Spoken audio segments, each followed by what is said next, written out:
Materi dina iki kuwi ngenani tembang macapat.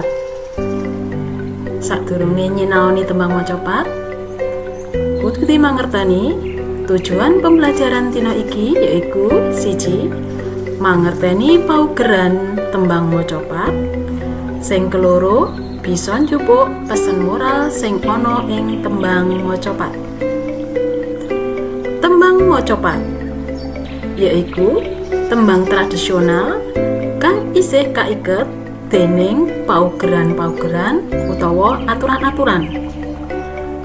Paugeran-paugeran tembang macapat ana 3, yaiku guru gotra, cacahing gotra, larik utawa baris ing saben pada.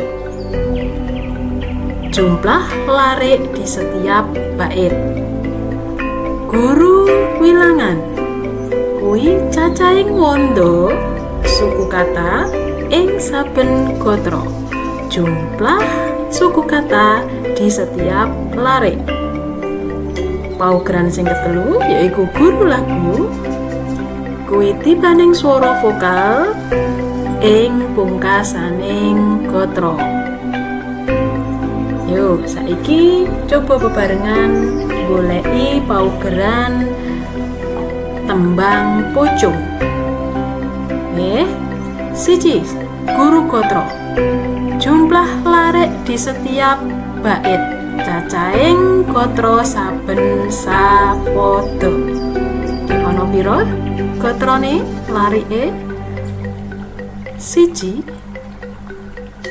2, 3, 4.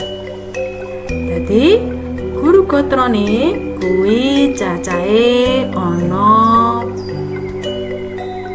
4. Saiki guru wilangan. Jumlah suku kata di setiap larik. Larik kepisah, gotra kepisah. Ngil, mu, i, ku, ka, la, ko, ne, kang, ti, la, ku. Jumlah suku kata ing larik kepisan ana 12. Iki diarani guru wilangan. Larik kepindho ana 6, larik ketelu ana 8, larik kepapat ana 12. Sing ketelu kuwi guru lagu. Tibaning swara vokal ing pungkasaning larik. Suara vokal di akhir larik.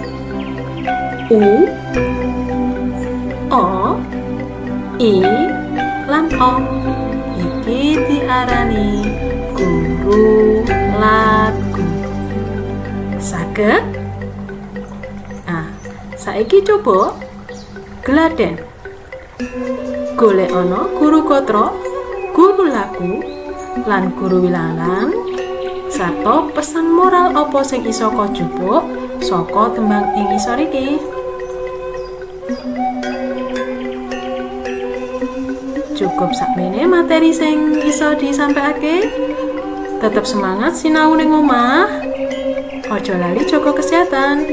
Wassalamualaikum warahmatullahi wabarakatuh. Matur nuwun.